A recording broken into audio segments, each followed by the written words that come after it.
Hi all, welcome back to my YouTube channel Chandu Guna vlogs. ಇವತ್ತು ನಾವು ದೇವಸ್ಥಾನಕ್ಕೆ ಹೋಗ್ತಾ ಇದ್ದೀವಿ. ಸೊ ಅದಕ್ಕೆ ವ್ಲಾಗ್ ಸ್ಟಾರ್ಟ್ ಮಾಡಿದ್ದೀನಿ. ಇವತ್ತು ಸಂಡೇ, ನಾವು ದೇಶರಿಗೆ ಹೋಗ್ತಾ ಇದ್ದೀವಿ. ಮನೇಲಿ ಪೂಜೆ ಎಲ್ಲ ಆಯಿತು, ಇವಾಗ ಹೋಗ್ಬೇಕು. ಧನ್ವಿ, ನಮ್ಮ ಪಾಪುನು ಬಂದರು.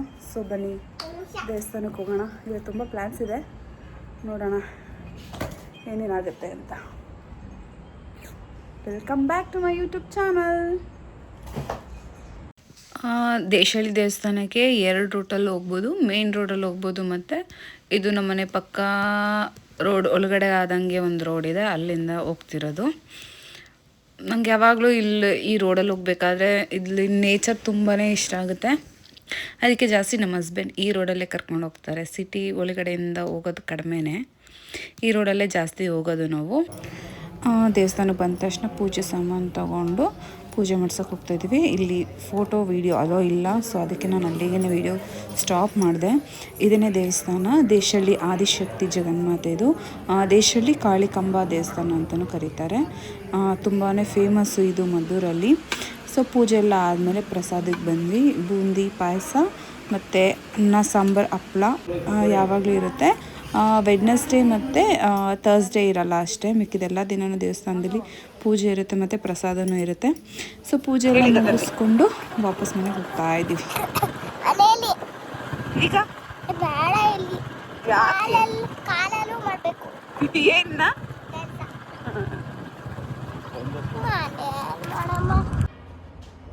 ದೇವಸ್ಥಾನದಿಂದ ಬಂದು ನಾವಿವಾಗ ಹೊರಗಡೆ ಹೋಗ್ತಾ ಇದ್ದೀವಿ. ಎಲ್ಲಿಗೆ ಅಂದರೆ ಜಾನಪದ ಲೋಕಕ್ಕೆ. ನಮ್ಮ ಪಾಪು ಕರ್ಕೊಂಡೋಗಿ ಅಂತ ಕೇಳ್ತಾಯಿದ್ರು, ಸೊ ಅದಕ್ಕೋಸ್ಕರ ಹೋಗ್ತಾ ಇದ್ದೀವಿ.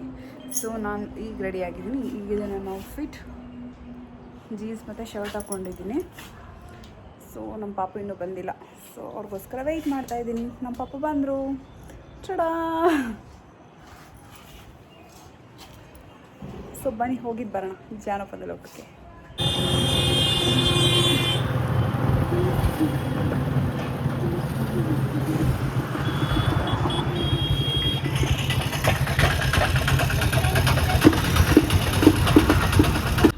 ಸೊ ಇಲ್ಲಿ ಬಂದರೆ ಎಂಟ್ರಿ ಫೀಸ್ ಇರುತ್ತೆ. ದೊಡ್ಡವ್ರಿಗೆ 100 ಮತ್ತು ಚಿಲ್ಡ್ರನ್ಸ್ಗೆ 50 ರುಪೀಸು. ನಮ್ಮ ಫ್ರೆಂಡ್ ಹಸ್ಬೆಂಡ್ ಅವ್ರ ಕಡೆಯಿಂದ ನಮಗೆ ಫ್ರೀನೇ ಸಿಕ್ತು ಇವತ್ತು, ಏನು ಪೇ ಮಾಡಿಲ್ಲ ನಾವು. ಸೊ ಬಂದು ವೀಡಿಯೋ ಎಲ್ಲ ಮಾಡಿಕೊಂಡು ಸ್ವಲ್ಪ ಫೋಟೋಸ್ ಎಲ್ಲ ತೊಗೊಂಡು ನಮ್ಮ ಪಾಪು ಅಂತೂ ತುಂಬ ಎಂಜಾಯ್ ಮಾಡೋದು. ನಮ್ಮ ಪಾಪು ಜೊತೆ ಇರೋ ಇನ್ನೊಬ್ಬರು ಹುಡುಗಿ ಯಾರು ಅಂದರೆ ಅವರು ನಮ್ಮ ಅತ್ತಿಗೆ ತಂಗಿ ಮಗಳು. ಸೊ ಅವರನ್ನು ಚನ್ನಪಟ್ಟಣದಲ್ಲಿ ಕರ್ಕೊಂಡು ಬಂದ್ವಿ. ಅವ್ರು ಇರೋದು ಚನ್ನಪಟ್ಟಣದಲ್ಲಿ. ಸೊ ಇಲ್ಲೆಲ್ಲ ಬೊಂಬೆಗಳೆಲ್ಲ ನೋಡ್ತಿದ್ದೀರಲ್ಲ, ಆ್ಯಕ್ಚುಲಿ ತುಂಬಾ ಚೆನ್ನಾಗಿದೆ. ಇದೆಲ್ಲ ಹಳೇದೇನೆ. ಸೊ ಇದಾದಮೇಲೆ ಇನ್ನೂ ಹೊಸ್ದಾಗಿ ತುಂಬ ಚೆನ್ನಾಗಿ ಮಾಡಿದ್ದಾರೆ. ನಾವು ಲಾಸ್ಟ್ ಟೈಮೆಲ್ಲ ಬಂದಾಗೆಲ್ಲ ಅದೆಲ್ಲ ಇರಲಿಲ್ಲ. ಆಗಲೇ ತುಂಬ ಒಂದು 2-3 ವರ್ಷ ಆಗಿತ್ತು ಅನಿಸುತ್ತೆ ನಾವು ಬಂದು. ಸೊ ಅದಾದಮೇಲೆ ಇವಾಗಲೇ ಬಂದಿರೋದು. ಅದು ನಮ್ಮ ಪಾಪು ಅವರು ಕೇಳಿದ್ದಕ್ಕೆ ಕರ್ಕೊಂಡೋಗಿ ಅಂತ ಹೇಳಿದ್ರು ಅಂತ ಕರ್ಕೊಬಂದಿರೋದು.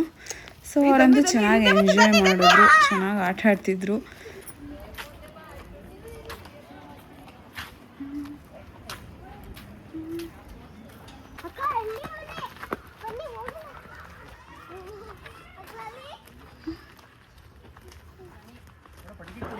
ಏನು ಮುಟ್ಟಬೇಡ್ದು, ಒಳಗಡೆ ಹೋಗ್ತಾ ಕೊಡಿ, ಟಿಕೆಟ್ ಕೊಡಿ.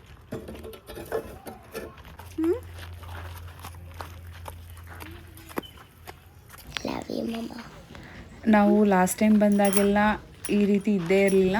ಇದೆಲ್ಲ ಮಾಡಿದ್ದಾರೆ ಅನಿಸುತ್ತೆ, ನಾವು ಬಂದಿರಲಿಲ್ಲ. ಸೊ ತುಂಬ ಚೆನ್ನಾಗಿದೆ ನೋಡೋಕ್ಕಂತೂ.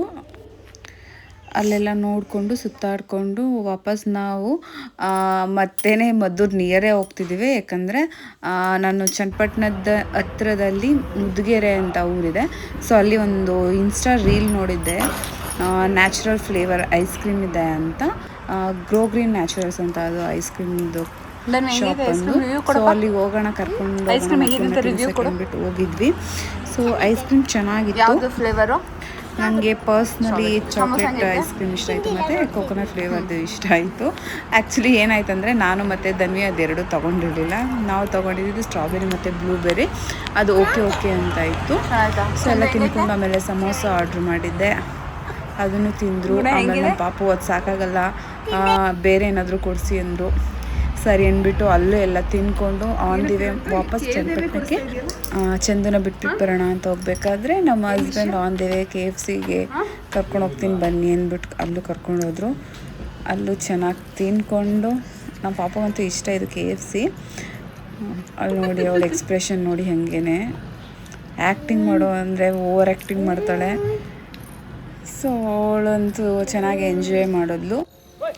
ಅಲ್ಲಿಂದ ನಮ್ಮ ಅತ್ತಿಗೆ ಮನೆಗೆ ಬಂದು ಚಂದುನ ಬಿಟ್ಬಿಟ್ಟು ನಮ್ಮ ಪಾಪು ಒಂದು ಸ್ವಲ್ಪ ಹೊತ್ತು ಆಟ ಆಡ್ತಿದ್ಲು. ಮತ್ತು ನಾನು ನಮ್ಮ ಅಣ್ಣನೆಲ್ಲ ಮಾತಾಡಿಸ್ಕೊಂಡು ನಮ್ಮ ಅತ್ತಿಗೆ ಮನೆಯವ್ರನ್ನೆಲ್ಲರನ್ನೂ ಮಾತಾಡಿಸ್ಕೊಂಡು ವಾಪಸ್ ಮನೆಗೆ ಬಂದ್ವಿ. ಇದಾಗಿತ್ತು ಇವತ್ತಿನ ವ್ಲಾಗ್.